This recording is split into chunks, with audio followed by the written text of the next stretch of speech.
Hello and welcome to Basics for Gamers presents Part 2 of the Basics of Downtime in Pathfinder 2nd Edition.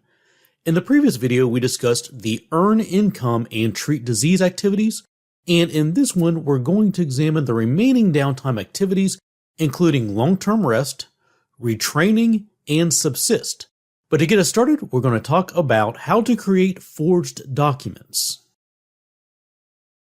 If a player wishes to make a fake but official looking document, they can do so with their downtime. First, you have to have already seen a copy of the document you wish to fake, and you also need access to all of the common sense materials, so you might need paper, ink, wax for a seal, and so on. Then you spend at least 1 day of downtime working on the copy. The total number of days needed to complete the work is determined by the GM, but should always be at least 1 day.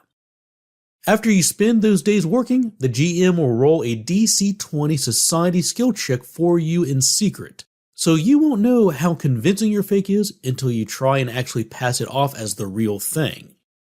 The GM will also grant up to a +4 bonus to that roll depending on the situation. If you haven't just seen the document before but actually have the real thing with you as you make your forgery, then the GM will likely give you a bonus for that. But the GM will also impose penalties as they deem appropriate. For example, if the forgery requires a specific person's signature, then they will raise the DC and also require that you have a copy of that person's actual signature as you attempt to make the forgery. If you fail this check, then the forgery can be spotted by passive observers. Anyone who looks at the forgery, regardless of if they're just glancing at it or if they're really checking it hard, they will have the higher of either their perception DC or their society DC compared to that society check that the GM rolled in secret when making the document. As a reminder, a skill DC is just 10 plus their bonus, so if a character has a society skill bonus of +9, then their society DC will be 19. And if either of their perception DC or society DC is higher than that total of the society skill check that was rolled when making the document, then they're going to realize that they are looking at a fake. That's what happens when you fail the original skill check. But if you succeed, then passive observers can never spot the fake, no matter how high their perception DC or society DCs are. However, this is how it works for passive observers. But active observers will always have a chance of realizing the document is fake, regardless of what you rolled on your original skill check to make that forged document. A passive observer is someone who just looks at the document and takes it at face value. An active observer is someone who scrutinizes the document. They intentionally look at it and they're checking for signs of a forgery. They might hold it up to the light, feel the texture and weight of the paper, check the quality of the ink, and so on. Regardless of the initial skill check, if someone is actively checking the document for signs of a forgery, that character rolls the higher of either their perception or society skills and compares that total against your society DC. Not the total of the skill check that you rolled, but your society DC. If they beat your society DC, then they will spot that it is a fake.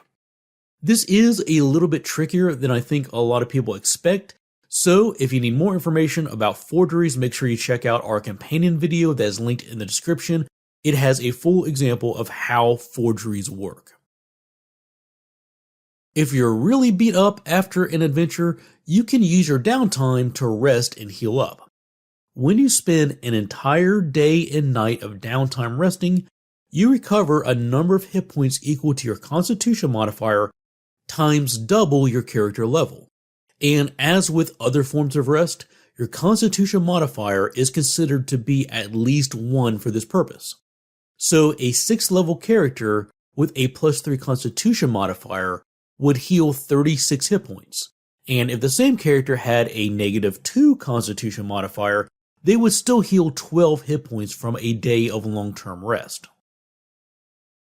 If you find yourself wishing you hadn't taken a certain feat when you leveled up, or would prefer to have an ability that comes from a newly published book, then you can spend your downtime to retrain yourself and change some aspects of your character. Retraining can be used to change your feats, your skills, and some class features, but not some other aspects of your character like class or ability scores. What can and cannot be retrained is ultimately up to each GM to decide. For example, some GMs may allow a sorcerer to change their bloodline, or they might require some really significant event to occur first before that character can do something like that. Again, it's going to be up to the GM. Retraining requires a teacher or some form of instruction. This may incur a cost as well, which will be determined by the GM. And when you retrain, you can only gain an ability that you meet all the prerequisites for and were at a high enough level to use when you originally took that ability.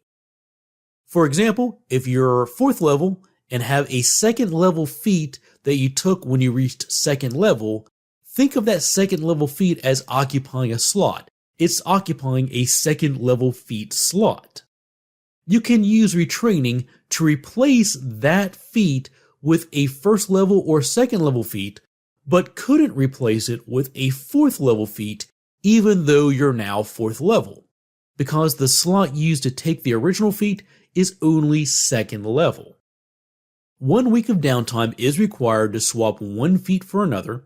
As usual, you cannot perform any other downtime activities during this time, and at the end of the week, you swap the old feat for the new one. You can also spend a week of downtime to swap out a skill increase. At the end of this time, you lower the proficiency rank of one of your skills by 1 step and increase the proficiency rank of another skill by 1 step. But the catch here is, the new proficiency rank has to be equal to or lower than the proficiency rank you traded away. So for instance, if your bard is a master in deception and a master in diplomacy and an expert in intimidation, you could reduce that character's proficiency in diplomacy to expert and then become a master in intimidation, but you couldn't reassign that skill increase to become legendary in deception. And you can use retraining to swap initial skill proficiencies from character creation, so making one skill untrained and then another skill trained. Retraining class features works mostly the same way. You can only change class features that you select when leveling up. So a ranger could choose to change from the Flurry Hunter's Edge to Precision, but could not change their 1st level weapon proficiencies because you don't choose those proficiencies. Only features that you choose can be changed, and even then, again, everything with regards to retraining is subject to GM's approval. The GM will also decide how long it takes to retrain a class feature, but should always be at least a month of downtime. They will also determine cost and the need for instruction as with the other features of retraining. If you're spending downtime in the wilds, then you can use the Subsist activity to provide food and shelter for yourself and possibly for one member of your team as well. This requires a survival skill check, and the GM will determine the DC for that check based on your location and situation. The GM will also determine if a minimum proficiency rank is needed. You should be able to use Subsist untrained if you're in a lush forest, but your GM might require master proficiency if you want to find food and shelter in a desert. If successful, then you are able to provide protection from the elements and enough food to qualify as the subsistence standard of living for yourself. Standards of living can be found on page 294 of the rules. On a critical success, you can either provide that subsistence level of living for yourself and one other person, or you provide comfortable accommodations for just yourself. On a failure, you don't have enough food and protection from the elements and become fatigued until you do find food and protection from the elements. On a critical failure, you don't find any food at all, or you are completely unprotected from the environment. You suffer a -2 penalty to checks to subsist for 1 week, and you are also in danger of starving or dying of thirst if you keep failing. Subsist can also be used in urban environments. You just use the society skill instead of survival. If you're feeling like Subsist is awful stingy, you're not alone. But the good news is you can easily increase the rewards of Subsist by taking the Forager feat. With this feat, you can never fail or critically fail a survival check to subsist. Instead, you are treated as if you succeeded on the check. And on a success, you provide food and shelter for you and 4 other people instead of just yourself. And that number doubles every time you raise the proficiency rank of survival. So experts in survival can take care of 8 extra people, masters can feed and shelter 16 other people, and those with legendary proficiency can take care of 32 more people on one subsist check, which makes subsist a whole lot more viable for most parties. In this video, we discussed the second half of downtime activities from the core rules. Create Forgery is used to falsify a document. You must have at least seen an original document and will get a bonus to your check if you have that copy with you while you're making the forgery. After at least 1 day of downtime, your GM will roll a society skill check for you in secret. The DC for this check is 20, but may be adjusted due to unfavorable circumstances. If you succeed that check, only active observers will notice that something is wrong with your fake. An active observer is someone who scrutinizes the document and they're trying to determine its authenticity. When doing so, that person will roll either their perception or society skills, whichever is higher, and that will be contested by your society DC. If they are successful, then they realize that the document is fake. If you fail your check to make that forged document, then both passive and active observers have a chance to notice that it's fake. When someone passively observes the document, the GM compares that character's perception or society DC against the total of the society skill check that the GM rolled for you in secret. If their DC is higher, then they realize it's fake.